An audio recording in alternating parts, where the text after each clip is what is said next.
It's Laura Eubanks of Design for Serenity with your succulent tip of the day, and we are in La Mesa at May Reed's. This is an installation that went in, I would say 4 years ago now, and we come in once a year, sometimes twice, to deal with it. Now, this used to be Algerian ivy, this whole slope. So the plan was to create some specimen pieces in this garden, not to do anything, fussy, but just to plant plants in as specimens. So the idea wasn't tapestry. What's happening as these plants grow is they are starting to lose their intentionality. So it is time to make some decisions. We are in November here in Southern California, and the weather is finally cooling down. All of the aeoniums are going to be waking up. So I'm going to let all of those Wort-Cough aeoniums that are in this garden ride this year. I know they look a little leggy, but I really have confidence that they are going to pop in another month or so. There are other things like the Crassula ovatas. Here in Southern California, these are very, very common plants. They grow very, very rapidly, and they also are easy to propagate. So where needed in the garden, where I feel like it's a little unbalanced, I may dig some of these out, cut them up, and reset them. I'm happy with the stands of aloe arborescens. You see, my goal here is to create, like I said, some space between the plants. So I have Amy working on cutting back the Portulacaria afra-variegata by about 50% because I don't want this plant to be so much as a ground cover in this garden. Again, I want it to be more of a specimen. So it is, we have got some, for example here, some aloe blue elf, and this is kind of tucked around in places, and it's really not doing the greatest here because it's just too small and diminutive, and it's really being overtaken by these plants that are growing far more aggressively. So this is a plant that we will most likely put in the backyard or somewhere else and just get rid of it in this garden. Also, I want to take a second to mention the merch in the room. You can see that we have new merchandise dropped. This is Bentley, the literal succulent dog. And this is available in sweatshirt, hoodie, t-shirt, tank top. Thank you so much for your support. And if you love Bentley, here you go. Oh, and also the sweatshirt is extremely soft, very warm. I'm really pleased with the quality. So this sticks on fire. No. It's too big. I don't like it. So I'm going to cut it right here. And this will be the piece that I reset. And this will be the piece that I dig up and pitch. Over here, this was cute for about 4 years.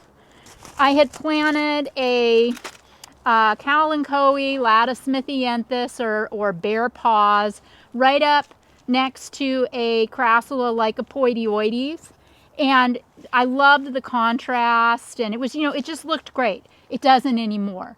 This is not anybody's fault. This is just done. So what I'm going to do, this plant is great, because it's so upright and it's so interesting texturally.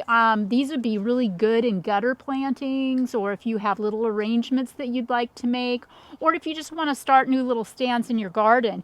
You can see even after 4 years, this plant really didn't, go that far afield.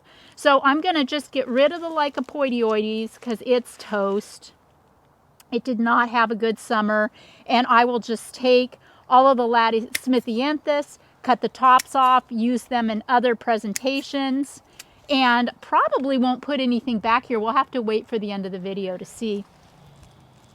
Now here's kind of a rabbit hole.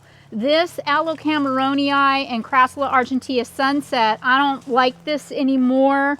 It's too crowded. It doesn't really make any sense, but I can tell you from experience that if I pull out all of the Cameronii, it's going to leave a great big wound here on the crassula. So I need to commit. What? So you just pull out the crassula instead. Yeah, so I have two choices. I can either just remove the crassula and leave the stand, or I think probably what I'll do, though, due to the juxtaposition of this with the rubble, is I will pull both things out, but I will reset these Cameronii farther back and rehome some of this crassula. But you just do like I do, just make this up as you go, knowing that, you know, if you make a mistake or you pull something out and then think, oh, I wish I hadn't done that, girl, just put it back. It's not a problem. Another cute testimony to microclimates, that Cameronii that we were just talking about, this is the same plant. They're literally 10 feet apart, and look at how red and stressed this one is versus how green and verdant that one is. So also the Crassula argentea sunset is really stressed here too. I mean, it's that starting to turn that really pretty red and yellow variegated color. So microclimates are your friend. This is a hot mess right here too. This giant stand of Portulacaria. This aloe arborescens is absolutely no bueno. Look at all of this icky dead wood. This just makes me want to heave. So what I'm going to do here is cut off all of these heads.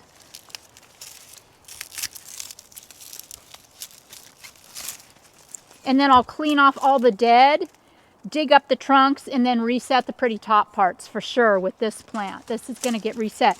This is a little sticks on fire that we planted as a cutting in January. It had fallen over and hadn't made contact with the soil, so it just kind of sat there and pouted.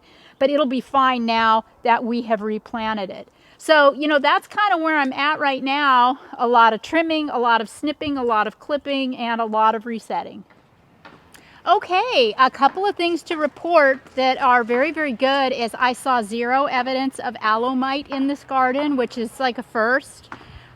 We do have tough aloes, though. We've got arborescens and Cameronii, and they aren't really known to catch many diseases or pests. But you can kind of see we thinned out so much. We filled 2 giant green containers and the back of Greg's truck with debris and detritus. We scaled back all the Portulacaria.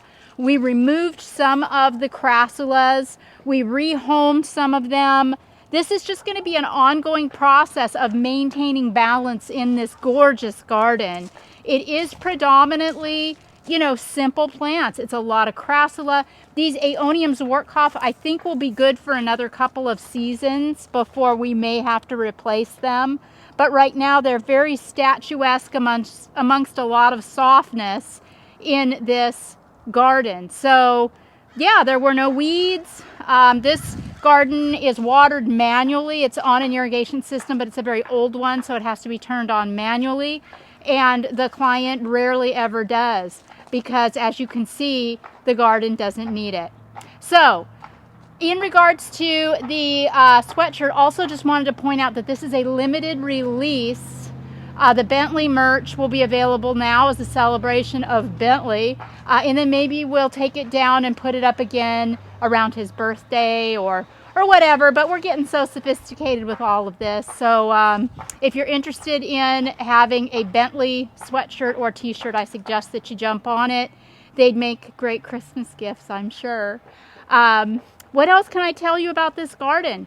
We put it in to be sustainable. I think we've done a really magnificent job of it. There's just, not that many changes that need to take place. It's really just a question of coming in once or twice a year and keeping things clipped and doing divisions. Next time we come, we'll take out more of the jade and reset it.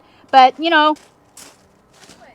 basically only as needed to retain the beautiful balance in this space. This has been Laura Eubanks of Design for Serenity, reporting from La Mesa, California, with your succulent tip of the day. Bye, guys.